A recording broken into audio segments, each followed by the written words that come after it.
这一章节为你们介绍怎么拆 UV。然后 UV 的话，一开始我会先选择一个方块，方块点出来，隔壁移一下，加上一颗球体。这两个物件的话，在这边的话要确定好 A 跟 B 都一定要先转成可编辑物件。可编辑物件确定好了以后，对不对？我的界面要改成 UV Editor、UV 编辑器。然后好了以后，我先叫你们拆方块，方块你可以用一个方法。首先中间点一下，这边可以检查，这是 UV 的点跟面跟点，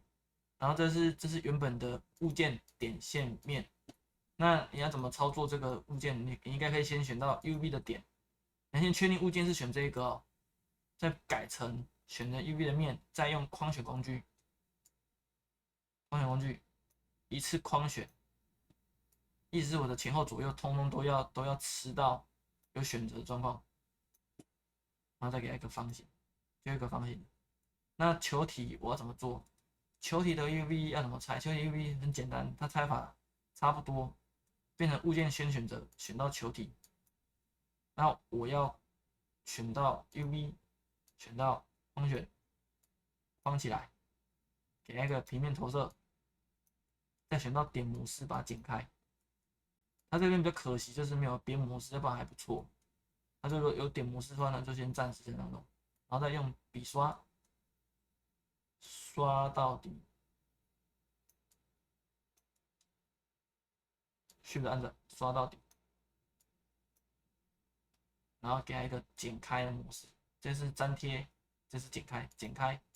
然后我再选到面模式，框选，用框选，要不然选不到后面了，框选一起选，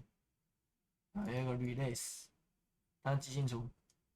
，Border 这个要给它勾开，这样它才会真正 Release， 就变成这样子。然后好了以后，再针对我的模型，再框选，再加旋转，转好，缩放，缩小，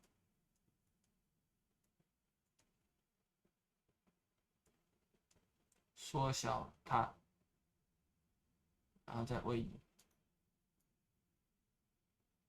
这样就是一个很完美的剪开的 UV 的状况。那这样子就是完成了一个球体 UV 跟一个方形 UV 选到物件，球体 UV、方形 UV， 这两个 UV 就这样拆，一个是拆人头的概念，一个是拆方形，可以拿来拆